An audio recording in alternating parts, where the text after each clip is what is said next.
오늘 우리에게 주신 하나님의 말씀은 마태복음 1장 18절에서 25절과 누가복음 1장 26절에서 38절까지의 말씀입니다. 제가 가지고 있는 성경은 신약 성경 1페이지와 87페이지입니다. 주신 말씀 중에서 마태복음 1장 18절에서 25절까지의 말씀을 함께 교독하시겠습니다. 제가 먼저 읽겠습니다. 하나님의 말씀입니다. 예수 그리스도의 나심은 이러하니라. 그의 어머니 마리아가 요셉과 약혼하고 동거하기 전에 성령으로 잉태된 것이 나타났더니 그의 남편 요셉은 의로운 사람이라 그를 드러내지 아니하고 가만히 끊고자 하여 이 일을 생각할 때에 주의 사자가 현몽하여 이르되 다윗의 자손 요셉아 내 아내 마리아 데려오기를 무서워하지 말라. 그에게 잉태된 자는 성령으로 된 것이라. 아들을 낳으리니 이름을 예수라 하라. 이는 그가 자기 백성을 그들의 죄에서 구원할 자이심이라 하니라. 이 모든 일이 된 것은 주께서 선지자로 하신 말씀을 이루려 하심이니 이르시되 보라 처녀가 잉태하여 아들을 낳을 것이요 그의 이름은 임마누엘이라 하리라 하셨으니 이를 번역한즉 하나님이 우리와 함께 계시다 함이라. 24절 25절 함께 읽겠습니다. 요셉이 잠에서 깨어 일어나 주의 사자의 분비대로 행하여 그의 아내를 데려왔으나 아들을 낳기까지 동침하지 아니하더니 나음에 이름을 예수라 하니라. 아멘. 어느덧 6월 첫 주가 성큼 다가왔습니다. 오늘 거룩한 기대감으로 나오신 줄로 믿습니다. 선한 목자 되신 하나님께서 여러분 한 분 한 분 말씀을 통하여 만져주시고 또 성령님을 통하여 여러분 마음속에 말씀을 통한 새 창조의 역사가 일어나기를 바랍니다. 저는 그 구약을 중심으로 해서 예수님은 누구신가 10번에 걸쳐서 말씀을 드렸고 오늘부터 신약을 중심으로 해서 예수님이 누구신가에 대해서 말씀을 하겠습니다. 오늘은 동정녀 탄생을 하신 예수 그리스도 그리고 동정녀 탄생은 역사적 사실이다. 조금 더 들어가면 오늘 동정녀 탄생을 믿으면 여러분 삶에 혁명이 일어난다. 뭐가 일어난다고요? 혁명이 일어난다. 혁명이 일어난다. 왜 이제 그런 내용들을 오늘 제가 하나하나 살필 터인데 한국 교회도 그런 통계가 이제 나왔는지 제가 잘 모르지만 미국 같은 경우는 그리스도인들 가운데 예수 믿는다고 그러는 분들 가운데서 동정녀 탄생을 확실히 믿는가, 역사적 사건으로 역사적 사실로 실제로 믿는가 했을 때 자유주의 신학을 배경으로 한 그런 교단은 한 반성 반 이상 안 믿고 복음주의 계통 이렇게 성경을 하나님 말씀 믿는 데는 한 20-30% 합니다. 그래서 제가 볼 때 30%에서 40%가 신앙생활을 한다 하면서도 믿지 않는 그런 분들이 많이 계세요. 여러분들은 어떠신지 모르겠어요. 동정녀 탄생이 신앙이니까 영적인 사건이니까 그 정도로 생각하고 이것이 실제적으로 역사적 사건으로 일어났는가. 여러분들을 존중하여 손을 들라고 하지는 않겠습니다. 아마도 한 30% 정도는 이게 역사적 사실 진짜인가? 이것이 또 진화론과 부딪힐 때는 또 어떻게 되나? 이런 문제에 관해서 오늘 확실한 해답을 얻고 돌아가기를 바랍니다. 어떻게 처녀가 아이를 낳을 수 있겠는가? 우리 모두는 이 땅에서 아버지, 어머니, 부모, 소위 부정 모혈을 가지고 태어난 사람들입니다. 그런데 예수님만 마리아를 통하여 동정녀 탄생을 하셨습니다. 영어로 말하면 a virgin birth가 됩니다. 이게 얼마나 믿어질까? 특별히 오늘 대학생들, 지성인들, 이 땅의 수많은 과학적 사고방식으로 살아가는 모든 분들, 이것이 얼마나 믿어질까요? 저는 오늘 이 역사적인 실제적인 사건이 여러분들에게 이 예배와 말씀을 통하여 믿어짐으로 말미암아, 아니 믿는 분들은 다시 한번 확증으로 말미암아 이 내용이 동정녀 탄생이 여러분의 삶에 인격화가 될 때에 여러분의 남은 인생에 어마어마한 놀라운 일이 벌어지게 될 것입니다.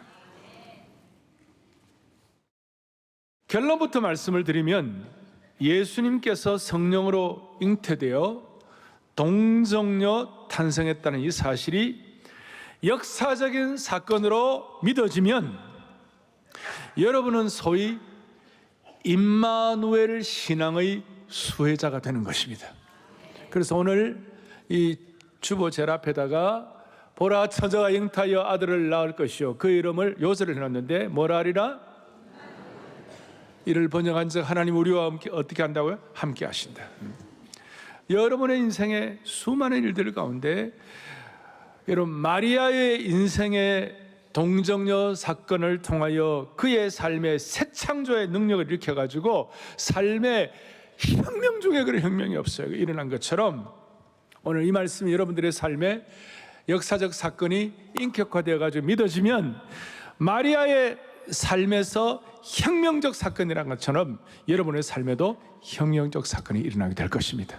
다시 한번 동정녀 탄생을 역사적 사건으로 믿으면 그것이 인격화가 되면 우리의 삶에 혁명적 변화가 일어나게 될 것이다. 왜 우리의 인생의 사건에 이것이 이렇게 영광스럽고도 혁명적 사건이 일어나게 되는 이유가 뭘까요? 두 가지 때문에.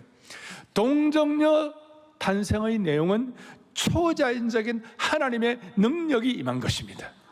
그러니까 이것을 믿어질 때 여러분에게도 초자연적인 하나님의 능력을 연결할 수가 있는 것이에요.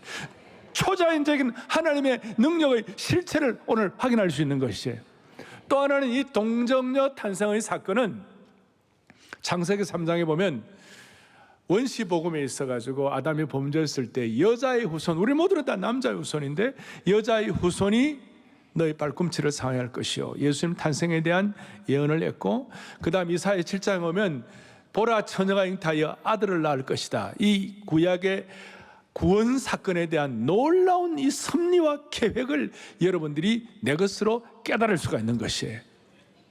그러니까 하나님의 능력이 지금 내게 확인되고 하나님의 구원 역사 전체의 그림이 내 것으로 체화될 때에 여러분들의 삶에 수많은 폭풍 후 수많은 인생의 절벽에 부딪혔을 때 초자연적인 역사를 행하시는 하나님께서 내 삶에 구체적으로 역사할 것을 믿게 되고 또 지금 내가 삶이 어떠한 일이 일어날지라도 결국은 하나님께서 내 인생의 구원 계획을 성취하심으로 말미암아 내 삶에 어떤 일이 일어날지라도 좌절하지 아니하고 담대한 믿음의 걸음을 끝까지 뚜벅뚜벅 걸어갈 수가 있는 것이에요. 그래서 오늘 이 내용을 두 가지, 하나는 하나님의 능력과 또 하나님의 구원 계획, 이 내용들을 여러분들이 차근차근 확인하도록 하겠습니다. 자, 1번 첫 번째, 동정녀 탄생은 무슨 사건이다? 역사적 사실이고 사건이다.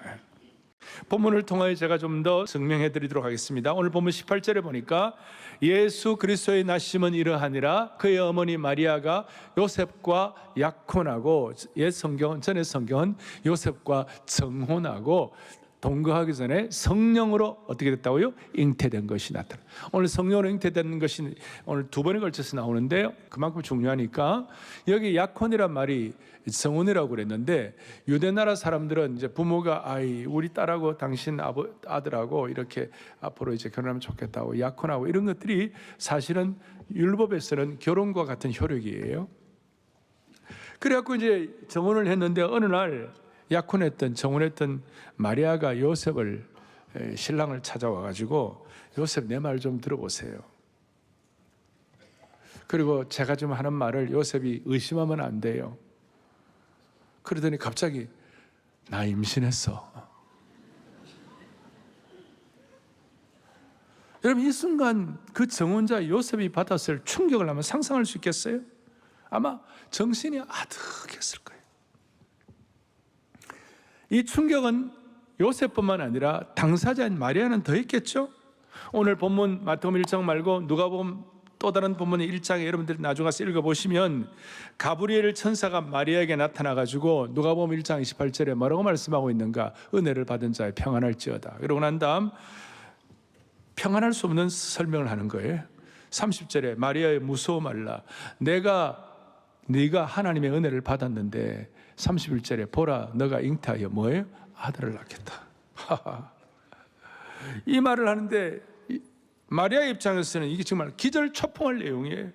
그래서 34절에 뭐라고 얘기하느냐면 나는 남자를 알지 못하는데 어찌 이런 일이 있겠나이까. 35절에 뭐라고 말씀하시는가? 성령이 너에게 임하시고 지극히 높으신 이의 능력이 너를 덮으시리니 이러므로 나실 거룩한 이는 하나님의 아들이라 일컬어지리라. 성령이 지극히 높으신 이의 능력이 너를 덮겠다. 오늘 동정녀 탄생에 관한 문제는 성령의 역사에 관한 문제예요. 지극히 높으신 이의 능력이 덮여지는 것과 연결이 되어 있는 것이에요. 그러고 난 다음에 37절에 대해서 하나님의 모든 말씀은 뭐 할지 못한다? 능하지 못할 힘이 없다. 그러니까 38절에 주의 말씀대로 내게 이루어지리이다. 37절에 하나님의 말씀의 능력은 능하지 못한 게 없다. 아까 제가 두 가지 얘기했죠. 하나님의 능력, 또 하나는 하나님의 섭리. 38절에 말씀대로 내게 이루어지리이다. 자, 요게 이제 마리아 입장인데, 그러나 지금 요셉에게 나 임신해서 그랬을 때 요셉 입장에서는 기절할 것 같았어요. 너무너무 고민이 돼가지고 이 일을 어떻게 할 것인가. 오늘 교회 내에도 이 말씀이 막 영적인 사건이니까 신앙인이 한다니까 그냥 따라가고 그냥 깊이 고민 안 했던 분들, 그러나 지금 이 시간 고민하고 계시는 분들, 혹시 신앙생활 하면서 이것이 믿어지지 않은 한 30% 있다 합시다. 그분들을 오늘 고민을 하면서 요셉처럼 해결한 받기를 바라는 것이에요. 19절에 그의 남편 요셉은 어떤 사람이라? 의로운 사람이라. 이것을 드러내지 아니하고 가만히 끊고자 했어요. 만약에 마리아가 처녀가 임신을 했다 그랬을 때 소문이 나면 율법에 의하여 돌멩이로 맞아 죽어야 되는, 그래서 망신 주지 않고 조용히 파혼하겠다. 이런 인간적인 생각, 아마 요셉의 그 마음의 경랑은 말로 다 할 수가 없었을 거예요. 그 요셉의 감성을 여러분들이 한번 감성이입을 통하여 한번 생각을 해보시자고요. 너무나 괴로워가지고 이 문제를 어떻게 해결하냐. 그랬을 때에 20절 보세요. 이 일을 생각할 때에, 이 일을 고민할 때, 이 일 때문에 가슴 아파할 때, 이 일 때문에 큰 좌절에 있을 때에 주의 사자가 현몽하여 이르시되 다윗의 자손 요셉아, 너 안에 마리아 데려오기를 무서워하지 말라. 그에게 잉태된 자는 성령으로 된 것이라. 가브리엘 천사가 요셉에게 꿈에 나타나가지고 마리아의 임신은 성령으로 된 것이니 오해하지 말고 파혼하지 말라. 성령으로 잉태됐다는 말이 제가 2번 나온다고 그랬죠. 가브리엘 천사가 요셉에게 마리아의 임신의 신비를 확실하게 깨우쳐 주니까 요셉의 모든 의심이 물러가고 24절에 그의 아내를 데려왔으나 25절에 아들을 낳기까지 동침하지 아니하니라. 자, 이 내용입니다. 여기에서 여러분들과 제가 좀 더 깊이 들어가야 할 것이 있는데, 그것이 뭐냐면 마태복음 1장은 예수님의 족보입니다. 처음 성경 보는 사람들이 대개 처음 초신자들의 성경 볼 때에 딱 보니까 누구는 누구를 낳고 읽다가 졸았더라. 여러분, 그런 일이 일어나잖아요. 네? 그런 일이 많이 일어나는데 여기에 아주 신비한 것이 있어요. 이 마태복음 1장에 여인들이 몇 명 나와요. 나오는데 예를 들어서 다말이 나오죠. 유다는 다말에게서 베레스와 세레를 낳고, 그러니까 반드시 남자 이름이 들어가고 여자 이름이 들어가고. 5절에 보니까 살모는 라합 알죠? 라합에게서 누구를 낳고? 보아스를 낳고. 그 다음에 보아스는 루색에서 누구를 낳고? 오벳을 낳고. 자, 이런 식으로 이게 그 계보를 쓰는 시스템이에요. 계보의 어떤 패턴이에요. 그런데 그 다음 보세요. 뭐는 16절에 보니까 야곱은 마리아의 남편 요셉을 낳았으니, 요셉의 아버지가 야곱이에요. 요셉 낳았으니 그 다음에 뭐가 들어가냐면 요셉은 마리아에게서 그리스도라 칭하는 예수를 낳았다, 이렇게 돼야 되는 거예요. 그렇게 하지 아니하고 요셉이라는 말 대신에 요셉은 없어지고 마리아에게서 그리스도라 칭하는 예수가 어떻게 해요? 나시니라. 그러니까 요셉의 이름이 삭제되어 있는 거예요. 이것이 동정녀 탄생을 의미하는 중요한 계보의 패턴이고, 두 번째로는 뭐냐? 모든 누구를 낳았다 했을 때 능동태예요. 그런데 16절에 예수님만 마리아에게서 그리스도라 칭하는 예수가 뭐예요? 나신이라. 소위 수동태예요. 이걸 우리 신학적 용어로 말하면 신적 수동태다. Divine Passive다. 이런 얘기를 합니다. 그러니까 예수님만 요셉을 들어가지 아니하고 마리아를 통해서만 예수가 수동태로 하나님에 의하여 나시게 되니라. 자, 이 내용을 여러분 들었습니다. 제가 이걸 좀 이렇게 명확히 설명하는 이유가 뭐냐면 핵심은 이것입니다. 성경을 통하여 믿을 사람은 다 믿어요. 그런데 성경을 통하여 믿지 않을 사람은 성경에서 무슨 말씀을 하든지 믿지 않아요. 그러니까 오늘 여러분들은 성경을 통하여 이 말씀이 여러분들에게 믿어지기를 바라는 것이에요. 그리고 마리아는 이후로 하나님의 손에 쓰임받은 위대한 여성이 되었고, 아기를 잉태하는 모든 과정들을 통하여 본인이 견뎌야 할 수많은 수모와 심지어 목숨까지 걸어야 하는 그 알면서도 지난주에 에스더처럼 죽으면 죽으리라, 누가복음 1장 38절에 주의 계집종이니 말씀대로 이루어지면 좋겠다, 순종의 여인이 된 것입니다. 대단한 여성이죠. 이 마리아의 헌신이 너무 위대하다 보니 카톨릭에서는 마리아를 우상시까지 하지요. 마리아의 무죄설을 주장하기도 하고, 마리아가 영원한 동정녀라고 말하기도 하고, 절대 그는 결혼한 일도 없고 자녀를 낳은 일도 없다고 주장하는 사람들도 있습니다. 그러나 우리는 성경을 잘 알지 않습니까? 마태복음 13장 55절에 보니까 신약 성경에 이런 내용이 나옵니다. 이는 그 목수의 아들이 아니냐? 그 어머니는 마리아, 그 형제들은 야고보, 요셉, 시몬, 유다라 하지 않느냐? 예수님은 동정녀 탄생을 했지만 마리아는 그 이후에 야고보, 요셉, 시몬, 유다가 있는 거예요. 그런 있는 거예요. 그럼 말년에 이제 마리아를 마지막까지 부양한 사람이 요한 사도인데, 요한이 에베소에서 감독을 할 때에 지금 에베소에 가보면, 터키의 에베소 지역에 가보면 마리아의 성천교회가 있다 그래가지고 그 좀 이렇게 과장된 그런 일들이 있습니다. 그건 잘못된 것이죠. 그럼에도 불구하고 마리아는 위대한 순종의 여성이 된 것입니다. 자, 오늘 이 모든 일들을 앞에 놓고 이제 좀 여러분들 제가 말씀을 드립니다. 마태복음 1장 23절 요절 다시 한번, 보라 처녀가 잉태하여 아들을 낳을 것이요 그 이름을 뭐예요? 임마누엘. 오늘 이것이 신앙의 첫 단추가 되어야 됩니다. 신약시대 신약으로 들어와서 예수님은 누구신가? 11번째 시리즈의 오늘 중요한 핵심은 예수님의 동정녀 탄생은 기독교 신앙의 첫 단추요, 이것이 잘못되면 기독교의 토대가 흔들리게 되는 것입니다. 반대로 예수님의 동정녀 탄생이 믿어지면 여러분들은 임마누엘 신앙의 수혜자가 될 뿐 아니라 여러분들의 삶의 새 창조의 역사와 혁명의 역사가 일어나게 되는 것입니다. 그렇다면 오늘 두 번째, 이건 역사적 사실 어떻게 믿어지는가? 핵심은 이것입니다. 천지 창조가 믿어지면 동정녀 탄생이 믿어지게 되는 것입니다. 천지 창조가 믿어지면, 천지 창조는 뭐예요? 무에서 유가 창조된 거예요. 아무것도 없는 데서 창조가 된 것이에요. 그래서 여러분, 그 영광스러운 이 성경의 창세기 제네시스 1장 1절에 뭐라고 되어 있습니까? In the beginning, 태초에 하나님이 천지를 창조하시니라. 이것이 여러분들의 마음속에 확고하게 믿어지면 나머지 동정녀 탄생은 자연스럽게 믿어지게 되는 것입니다. 태초에 하나님이 천지를 창조하시니라. 이걸 히브리어로 베라시트 바라 엘로힘 앳 하샤마임 베트 하레츠 이렇게 되어 있어요. 한 번 더 할까요?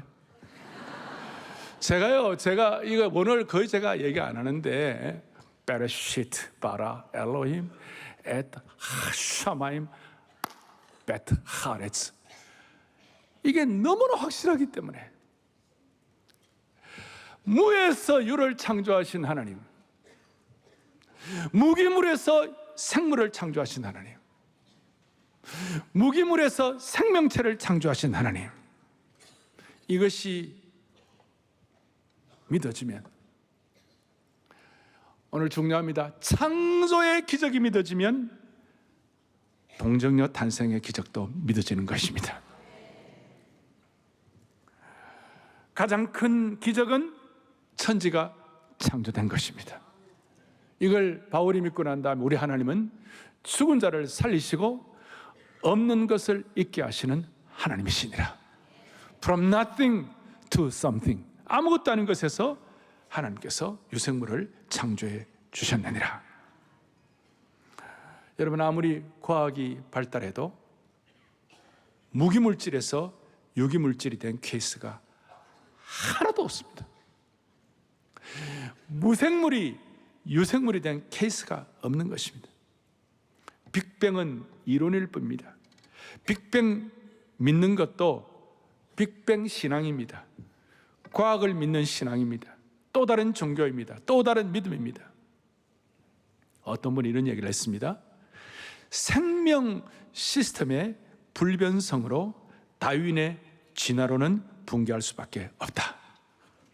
생명 시스템의 불변성이란 것은 생명의 종과 형질은 불변이다. 무에서 유가 창조되는 것은 진화가 아니라 하나님의 창조이다. 어떻게 최초의 생명체가 우연히 생기고 우연히 생긴 그것이 변화의 변화를 거듭해 진화가 일어나가지고 다양한 생물이 된다. 말도 안, 이거는 오류이고 허구가 되는 것이다. 여러분, 동물 복제가 50년 전만 해도 불가능해요. 그런데 지금은 복제 돌리 양, 복제 돌리 개나 소가 다 있습니다.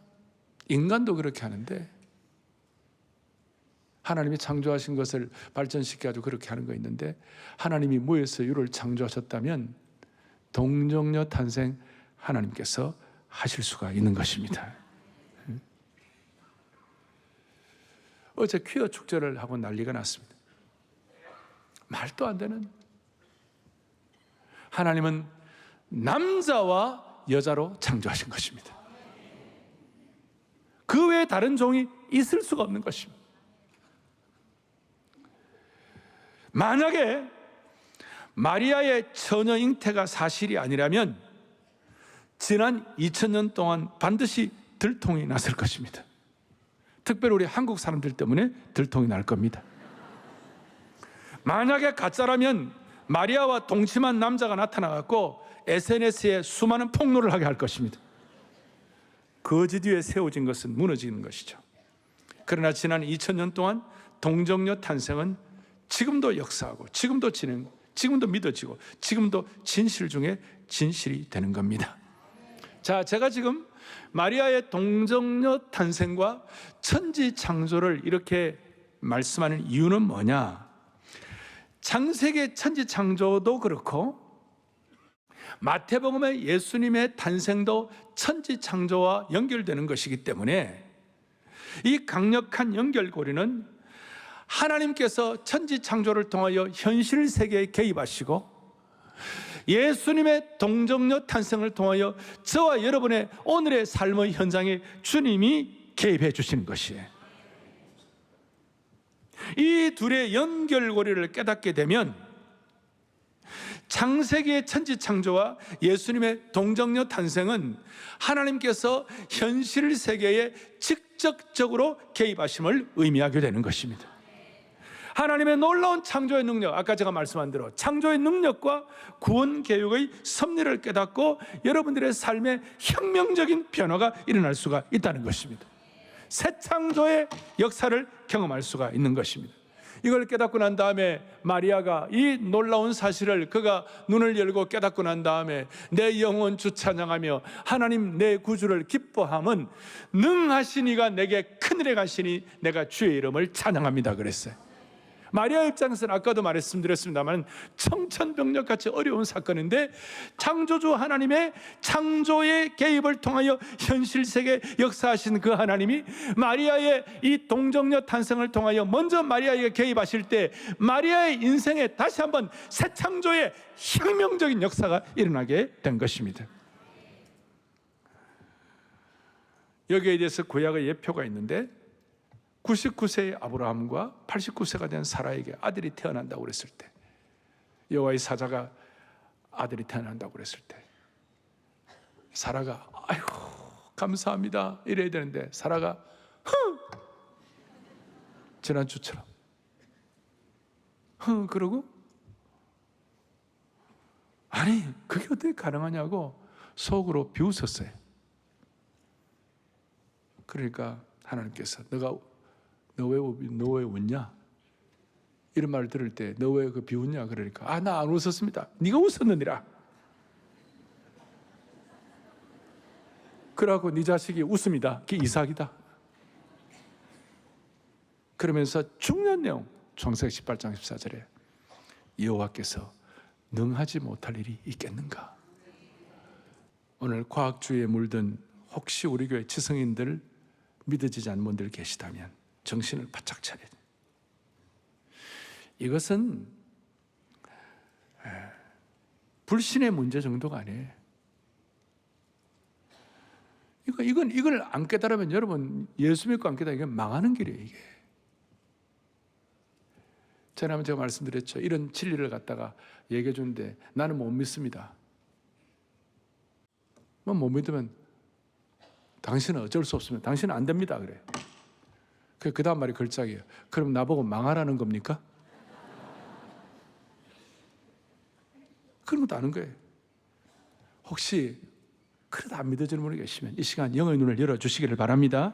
제가 설명드리겠습니다. 계속 이걸 깨달으면 마리아처럼 새 창조의 역사, 혁명적 사건이 자기의 삶에 그대로 일어나는 축복이 있게 되는 겁니다.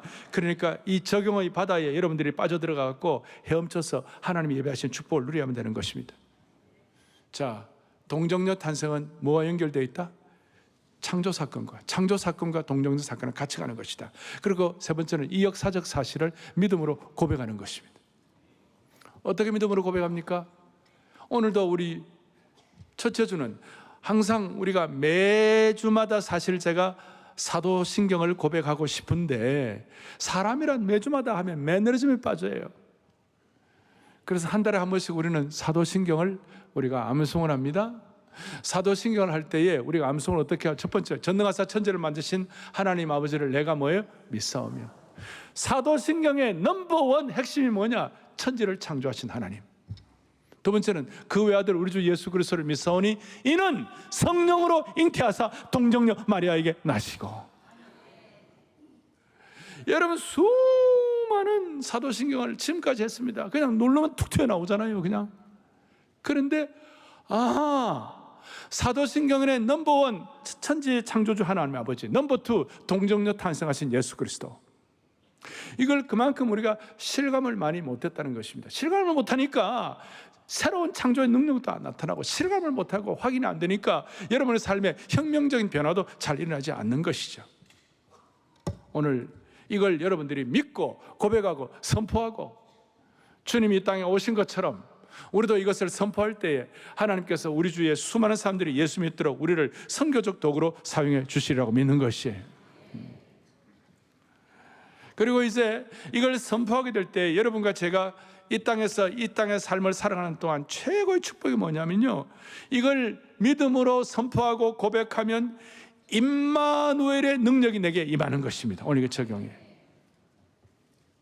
안 믿어지면 망하는 것처럼 이것이 믿어지면 반대로 너무나 영광스러운 능력을 체험할 수가 있는 겁니다. 그게 임마누엘의 능력이에요. 여기에 대해서 God is with us, 임마누엘이라, 하나님이 우리와 함께 계신다. 하나님이 우리와 함께 계신다. 어제 토요일날 우리는 토요비전 새벽녘에 임마누엘이라는 찬송을 했습니다. 마지막 찬송 Behold the new kingdom, 하나님의 왕국을, 하나님의 나라의 눈을 열라. 그리고 See with new eyes, 새로운 눈을 열라.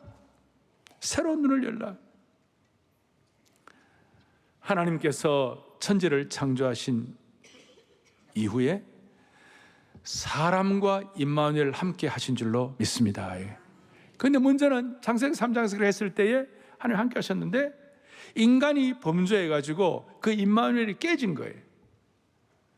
그래서 다시 한번 마태복음 1장에 예수님이 이 땅에 오셔가지고 우리와 함께 하시기 위하여 성령으로 잉태되어 우리와 함께 오신 것이에요. 제2의 아담인 예수님을 통하여. 요한복음 14장 9절에 뭐라고 얘기하냐면 나를 본 자는 뭐예요? 아버지를 보았다. 그래서 마태복음 1장에 예수님이 이 땅에 동정녀 탄생으로 오셔서 깨어진 함께 하심을 회복시키시고, 그리고 마태복음 28장 마지막에도 내가 성천하지만 보라 내가 세상 끝날까지 너희와 항상 함께 있으리라 하시니라.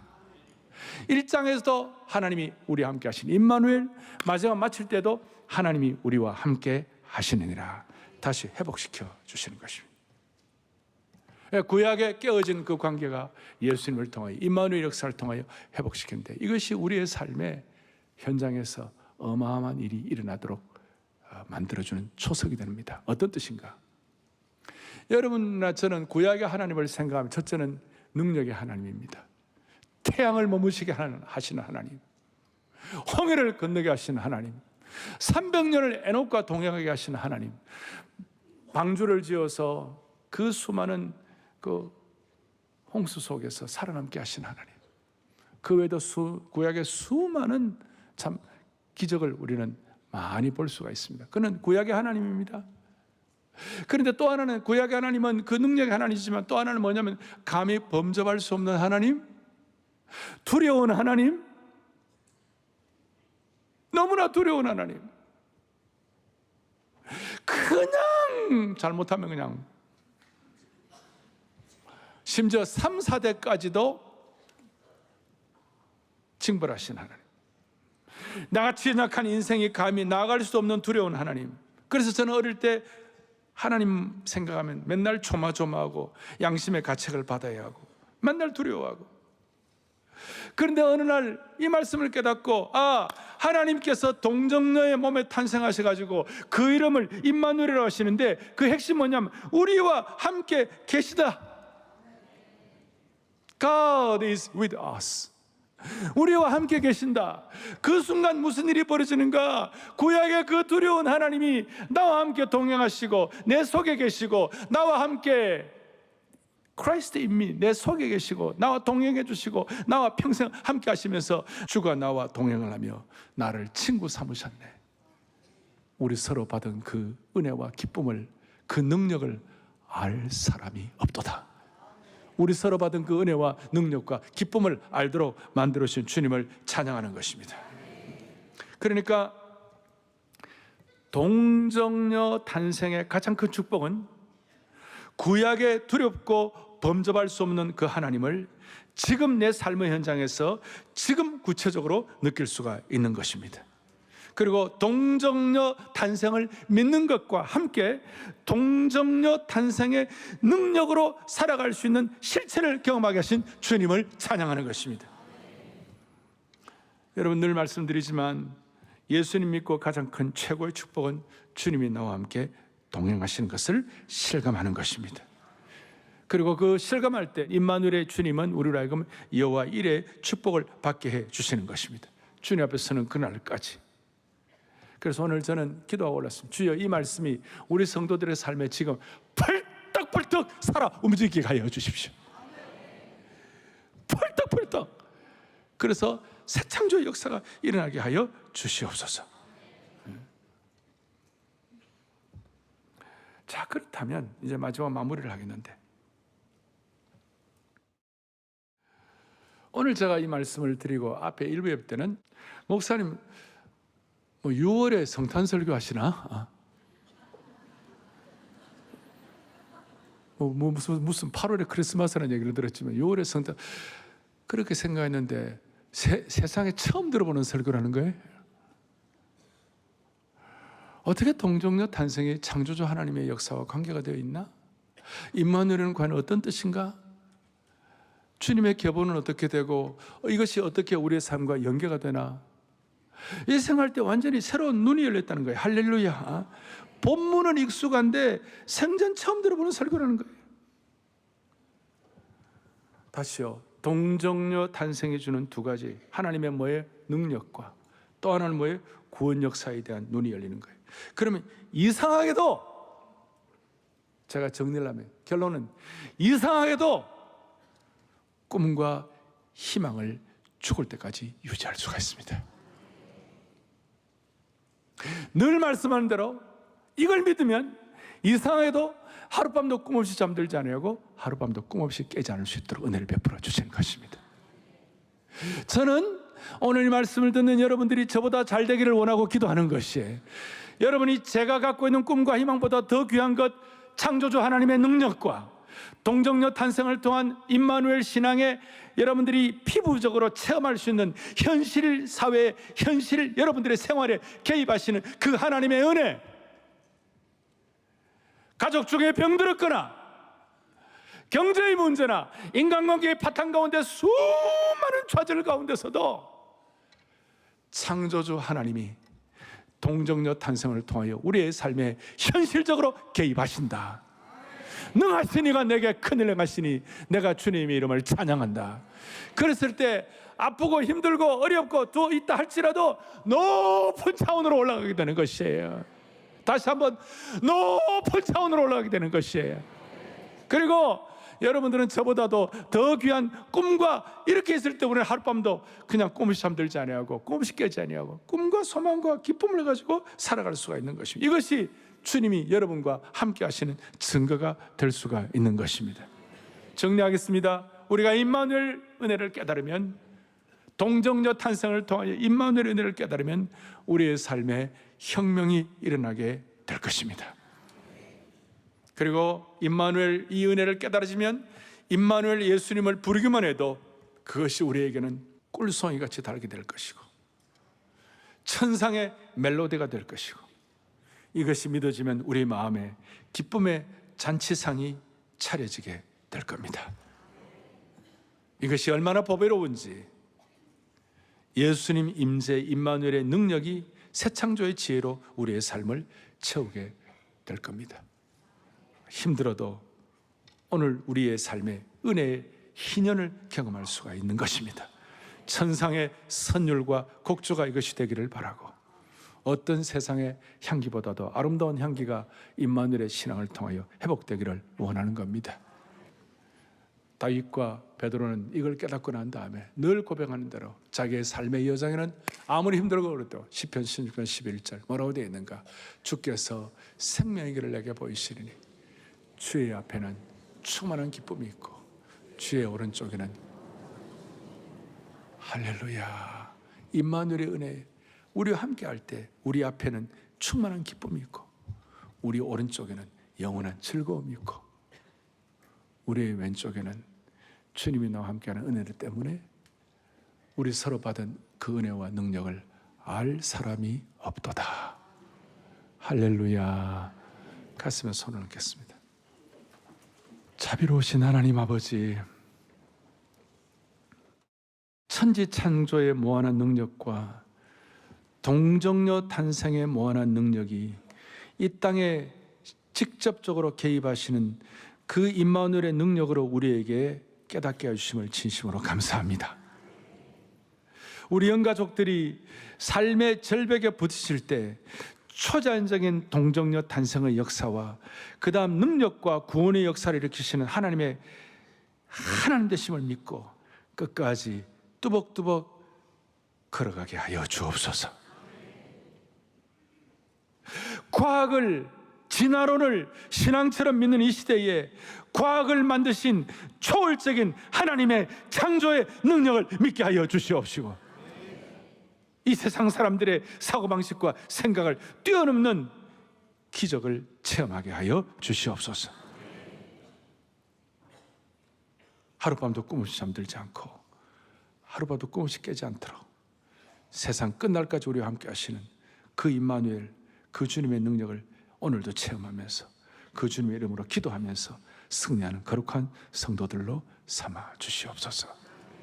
예수님 거룩하신 이름으로 간절히 기도 올리옵나이다. 아멘.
닮아